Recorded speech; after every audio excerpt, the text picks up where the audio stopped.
Fatanjalir ruhu bisyawahidil haq. Maka muncullah ruh. Nah, Allah tajalli, sedangkan ruh tanjali. Apa beda tajalli dengan tajalli?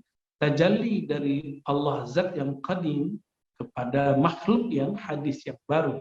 Sedangkan ar-ruh hanya Allah yang tahu rahasianya, kemudian diizinkan menatap kepada zat yang qadim itu, bisyawahidil haq. Bagaimana caranya? Nah, ini tidak boleh kita ceritakan, ya. Itu rahasia yang tidak boleh saya pun beberkan. Yang disebut ifsya sir rububiyah, menceritakan sir rahasia rububiyah, itu kufrun, bisa menyebabkan kafir, kufur. Yang kufur bukan orang yang mengalaminya, tapi yang kufur nanti orang yang salah paham tentang itu. Nah, maka kami berusaha setiap kali kajian-kajian tentang ma'rifat selalu ada sumber-sumber seperti ini supaya kajian ma'rifat masih dibungkus dengan referensi-referensi dan tidak menjadi vulgar. Ya. Kalau ada orang mengatakan ini sudah vulgar, mungkin referensi dia kurang banyak, mohon maaf ya. Saya tidak merasa paling banyak juga, tapi toh di dalam kitab yang kita baca selama ini ada, dan tergantung siapa yang menjelaskannya. Ya. Kita tetap insya Allah menjaga kemurnian akidah kita, ahlus sunnah wal jamaah. Ya. Jangan sampai alasan-alasan lain menghalangi kita bermakrifat kepada Allah. Watajalli dzatihi wa sifatihi. Benar kan? Kelihatan tanjali untuk ruh, tajalli untuk zat sifatnya. Ya. Termasuk af'al dan asma, ya. Jadi buah orang baca illallah itu dia keluar dari sifat yang buruk menjadi sifat yang baik, dari gelapnya hati menjadi hati bercahaya, ruh yang tadi terbelenggu sehingga tidak menyaksikan Allah, lalu Allah izinkan menyaksikannya dengan cara yang hanya dia yang dan hambanya yang boleh tahu, lalu disitulah bertajalli Allah dengan zatnya dan sifatnya.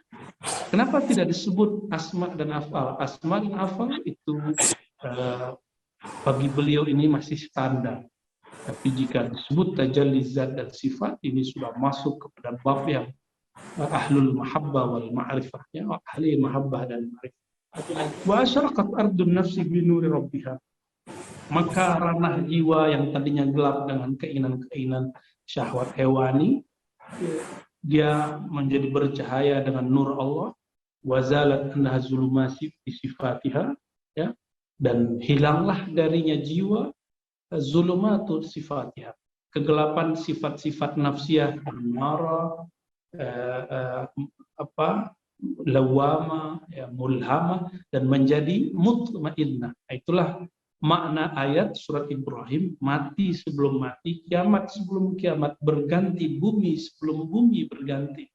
Jika secara harfiah itu nanti di hari kiamat, bahwa bumi Allah ganti dengan bumi yang lain, begitu juga langit. Nah, bagi ahlul mahabbah dan ma'rifat yang disebutkan oleh Imam Najmuddin Al-Kubra, sebelum bumi itu berganti, maka bumi kecil dalam diri kita juga berganti. Ya. Karena para imam kita sepakat bahwa manusia itu adalah miniatur alam semesta, miniatur bumi, miniatur langit, miniatur arsy, miniatur kursi. Maka yauma, pada hari itu, tubaddalul ardu, bumi diganti, ghairal ard, dengan bumi yang lain. Ya, wassamawat, begitu juga langit-langit yang ada dalam dirinya. Wa barazu lillah, lalu mereka akan muncul, akan tampil karena Allah, untuk Allah, kepada Allah yang wahid al-qahhar, yang maha esa dan maha qahhar. Ya. Nah, ini luar biasa bagi saya. Ini kalimat teks ini perlu ditulis dengan tinta emas, begitu kata ulama dulu. Ya. Yaliku ayyukta bizahab, ya. Sepantasnya kalimat ini ditulis dengan tinta emas, karena inilah cara cepat untuk mengenal Allah Ta'ala. Itu sebabnya zikir la ilaha illallah ini ma'jun, ini ramuan yang dahsyat sekali. Jika dibimbing oleh ahlinya, insya Allah orang-orang akan menjadi kekasih-kekasih Allah. Dirinya yang lama akan berganti jadi diri yang baru.